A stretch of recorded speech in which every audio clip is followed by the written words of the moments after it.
كتير مننا نفسه يختم القرآن في رمضان، لكن بيبدأ بحماس وبعد يوم بيوقف. السؤال المهم، هل الموضوع صعب فعلا ولا احنا اللي محتاجين طريقة صح؟ اهلا بيكم في برنامج ذات الصائم الحلقة الثالثة. الخطة بسيطة تخليكم تختموا القرآن بسهولة بإذن الله. وذات الصائم واحد النهاردة بيقول رمضان 30 يوم، يعني 30 جزء في القرآن، جزء واحد يوميا. الموضوع أبسط مما تتخيل. وذات الصائم اتنين النهاردة بيقول قسم الجزء على الصلوات الخمسة، بعد كل صلاة 4 صفحات بس، هتخلص الجزء من غير ما تحس.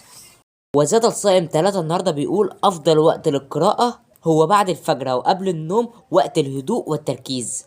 وذات الصائم أربعة النهاردة بيقول ما تسيبش وقت فاضي، اعمل وقت مخصص لقراءة القرآن الكريم. ذات الصائم خمسة النهاردة بيقول لو فاتك يوم ما تستسلمش، قوة قراءة اليوم اللي بعده. الصائم ستة النهاردة بيقول فهم مش بسرعة، حتى لو هتقلل الوقت شوية، المهم يكون قلبك حاضر. ذات الصائم سبعة النهاردة بيقول استخدم تطبيق للقرآن على الموبايل علشان تقرأ في أي وقت وفي أي مكان. وذات الصائم تمانية النهاردة بيقول اقرأ مع حد من صحابك علشان تشجعوا بعض. وذات الصائم تسعة النهاردة بيقول خلي لك دعاء قبل ما تبدأ، مثل هم افتح على فتوح العارفين بك.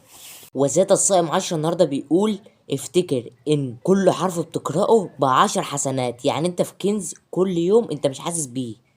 لو ناوي تختم القرآن السنة دي اكتب في الكومنتات بإذن الله اختم السنة دي. ما تنسوش تتفاعلوا على هذا الحلقة وتعملوا لايك وتشتركوا في القناة وعلى زر الجرس عشان يوصلكم كل فيديو جديد. ان شاء الله فيديو جديد وفي حلقة جديدة من برنامج ذات الصائم، وان شاء الله في برامج تانية وحاجات تانية احسن. تشتركوا في القناة وفعلوا زر الجرس عشان يوصل لكم كل جديد. يلا اشوفكم فيديو جاي. السلام عليكم ورحمة الله وبركاته.